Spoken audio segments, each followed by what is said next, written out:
Hello, my name is Babis. I will be speaking about my experiences during all my academic path and how I ended up doing what I do now. Here, the title of the presentation is about what we do in the company, but I'll go through it very quickly. I think it's much more interesting. It would be much more interesting for you to listen how I ended up there, and actually most of us in the company, how did we end up there, and I will speak a bit about what we are doing as well. So I come from Greece. I come from a small island of the Aegean called Lesbos. Then I moved in Athens to study at the National Technical University there. I did my master's there. I spent a bit more than what I should, years there. And then I moved to Belfast for a PhD. The reason why I did a PhD was not very clear to me back then. It was very fuzzy in my head. It starts all clearing out a bit more. And I think that what really drove me there was my curiosity. I wanted to keep learning stuff. Like I wanted to be given time and the tools to study, to keep studying without being too much worried about, okay, I need to deliver some sort of project. So at that point, I had the choice to move to the industry and be a web developer or something like that.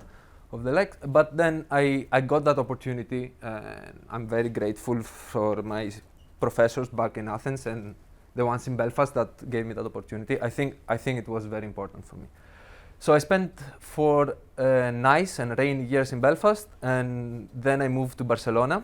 I kept being in the academic world, let's say, doing a PhD, a postdoctoral research there.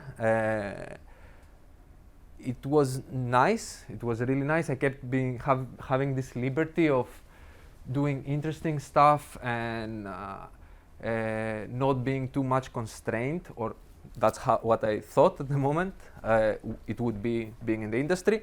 So it was nice up until I reached a point where I thought, again at the moment, I was becoming a bit stagnant with my research. Like I was not having a lot of ideas. I was being repetitive, and I wanted something different in my life.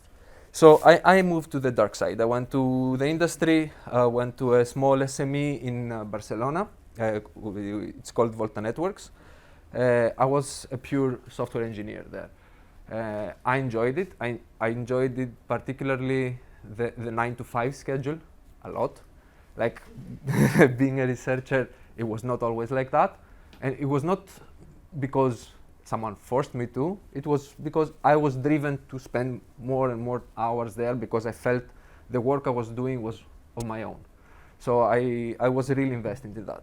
And it sort of tired me out. So this switch, it was nice for a while, but then it got boring. And I really missed research. And I had several thoughts at the moment whether I should go back to an academic institution or try something else. And at that moment, I was speaking with old friends of mine from Athens that were all around Europe, and we had kept contact mainly as well because of HiPEAC.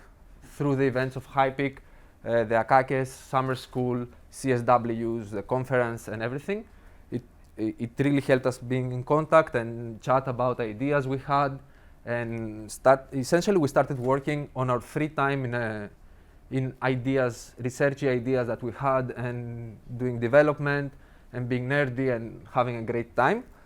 And this thing somehow developed in something a bit more concrete, and I will speak a bit about later what these things are. And we got the opportunity of participating in a European project. So we created the startup, the company. It's based in the UK, and we participated in a proposal, and we got funding. Then we got another one, and at that time, I decided it was time for me to switch full-time in that. So I left Volta, and since the beginning of this year, actually, I'm full-time with Nubificus with the guys. So Nubificus is like, as I said, a young SME. We are 5 people, 4.5 people. We are, I'll explain why. We are geographically distributed. Some of the guys are in the UK. I am in Spain. I'm still in Barcelona. And some of the guys are in Greece, back in Greece. From the 5 people we are participating, 2 of us are full-time working there, and there are 3 of the guys that are actually working part-time in the company and doing a PhD. 2 of them in Athens and 1 in TUM in Munich. He actually started a few months ago. What we had in common is that we all we come from an academic background. Like I said, we are all driven by research, as I am. The rest of the guys are as well. We really like spending our times in interesting problems and trying to solve essentially problems. But I think that what we all had in common as well was that feeling that the research is giving you sometimes, that you don't actually get to get to the end of the line. You do stuff to publish a paper, and you publish, and then, or you leave that line of research for something else more interesting, or you do not have a tool that actually works end to end. And sometimes I think for us it was frustrating. We wanted to actually take research ideas that we had and implement them till the end, and maybe become a product in the future. We will see. But what we really enjoy, I think, at the moment is the fact that we keep doing research. Our main source of funding comes from research projects, European research projects, with academic partners and other companies, of course. And yeah, we are having fun doing that. And we're looking to grow. We'll speak about it later. So what we are actually doing, we are all systems engineers and researchers. We have been, me particularly, I have been working for many years with parallel programming models, and later in my PhD with approximate computing, but in the level of runtime systems. So we all know stuff at the layer of the system. We're not facing the user that much. We use compilers a lot, as people have been speaking. Albert spoke about before, and we focus a lot in what we do currently in virtualization. So we are interested about the serverless computing paradigm. I don't know how many of you have heard of it, but the concept here is that you essentially give somewhere in some entity in the cloud a piece of code, and the cloud runs it for you. You do not have to configure VMs, hardware, not even Docker containers, hopefully, etc. And what we are particularly focusing now is we're trying to enable systems like that to get hardware acceleration natively and in a secure way.